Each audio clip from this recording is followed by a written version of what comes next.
Paul Hogan built an empire on the back of one character and lost almost everything that mattered along the way.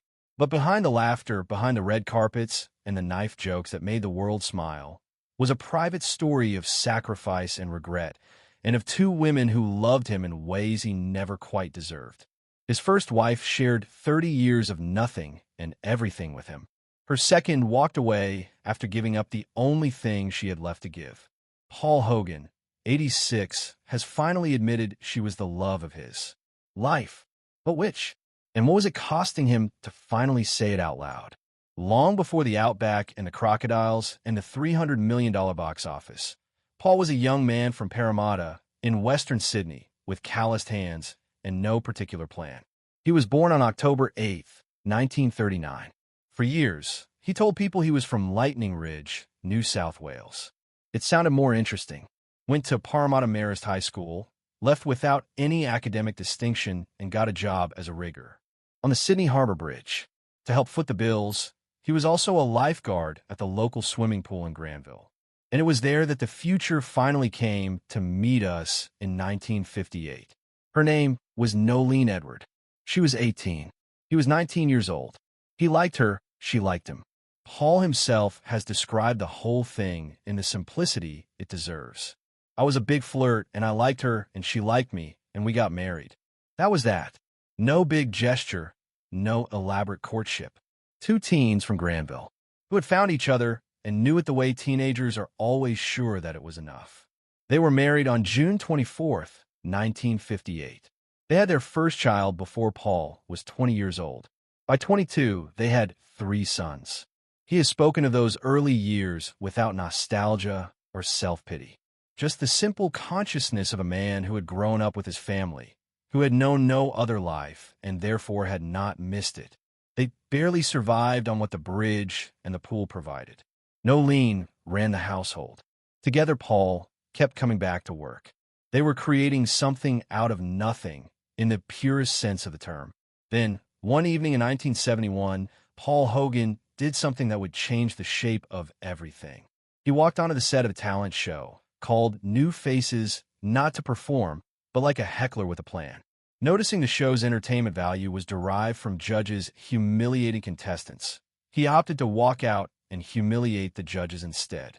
He arrived in his work boots, made a string of jokes at their expense, clanged 2 shovels together, and was asked back again and again because the audience loved it. Current affairs Mike Willisey's television career began. Between 1973 and 1984, 60 episodes were made. The Paul Hogan Show was a hit all over Australia and the U. The same principle that had worked on New Faces. The ordinary man who refuses to be impressed by anyone who thinks they deserve to be impressive. Paul has illustrated the evolution from bridge worker to TV personality as the hardest thing he ever did. Harder than Hollywood, harder than international fame, because it came with a particular discomfort he had never anticipated. I was poor, famous, and that was uncomfortable, he said. He has insisted that since then, everything has been easy by comparison. Through it all, Nolene was home raising the children, running the household, watching her husband become famous in the way that wives of famous men watch it happen from the inside where the glamour is invisible. And it's the absence you feel.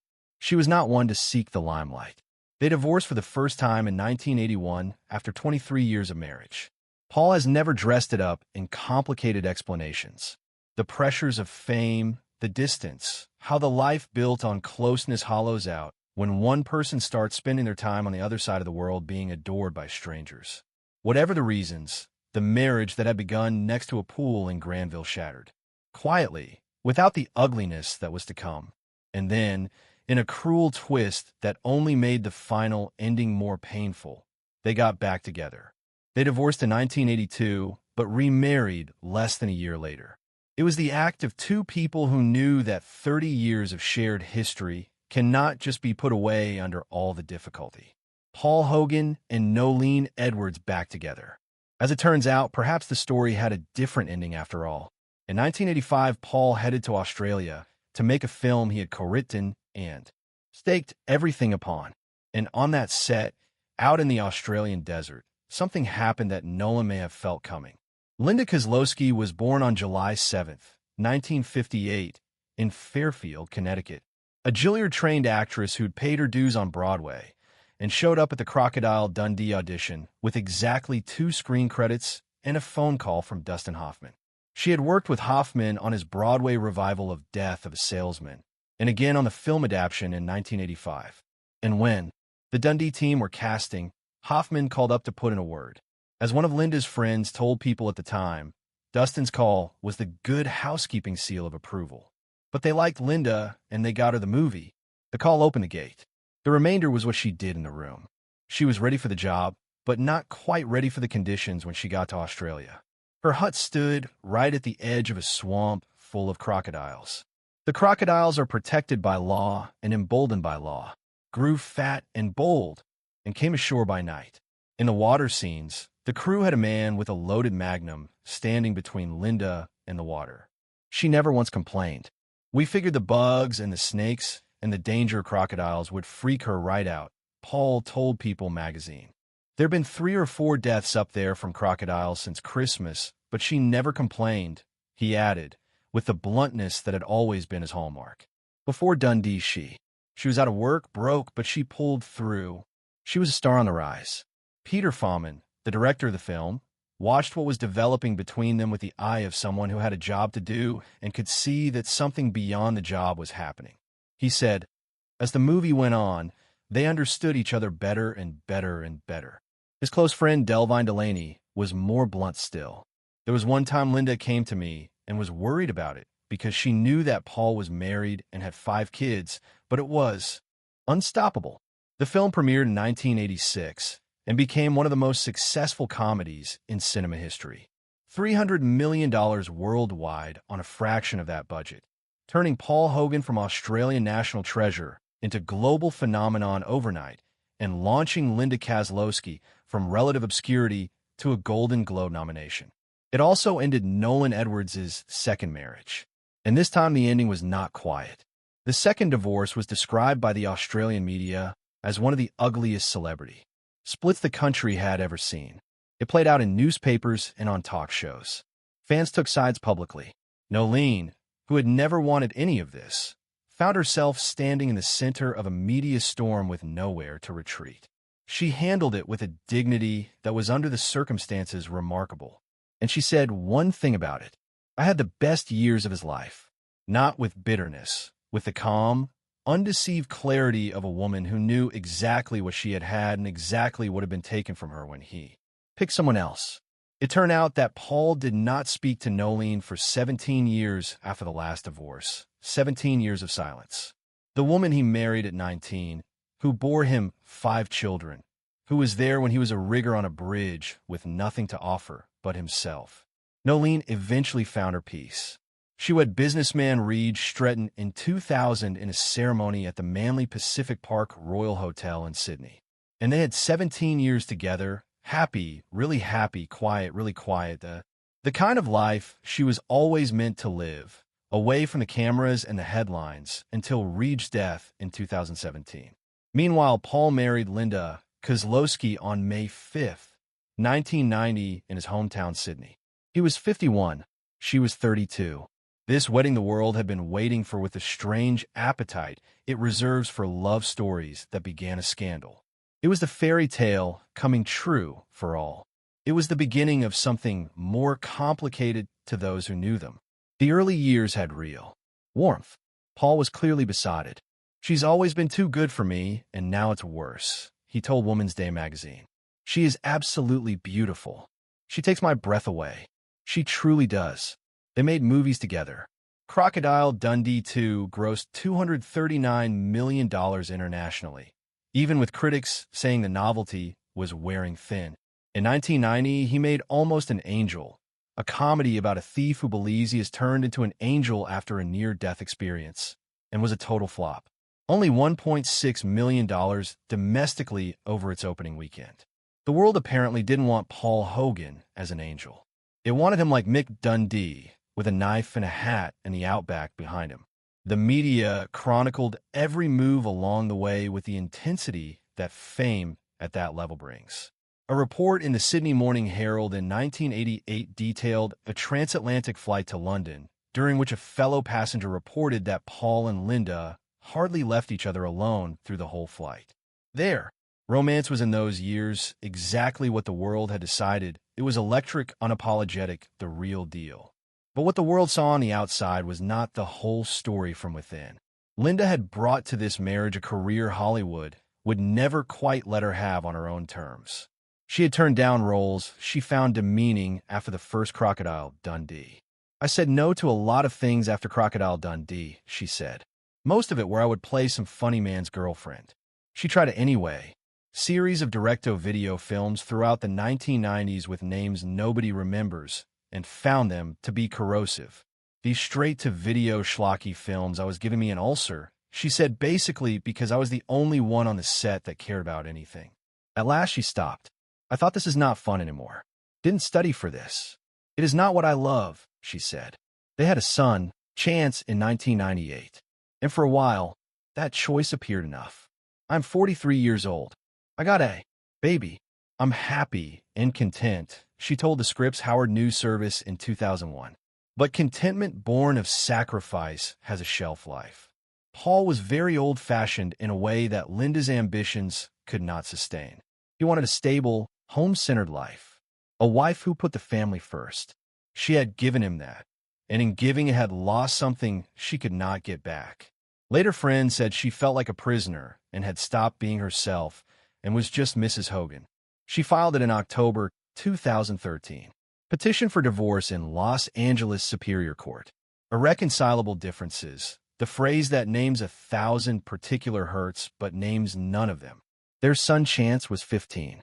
The settlement gave Linda a one-time payout of $6.25 million and the right to remain in their Los Angeles home for 4 years or until she remarried.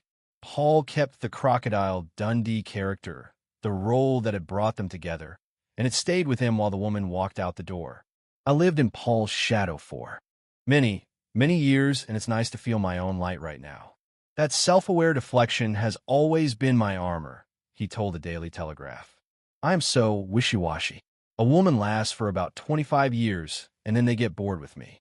We were polar opposites in every way, from the food we ate, to the music we liked, to the entertainment we liked, to the colors, to the clothes, to the places, everything. It worked anyway."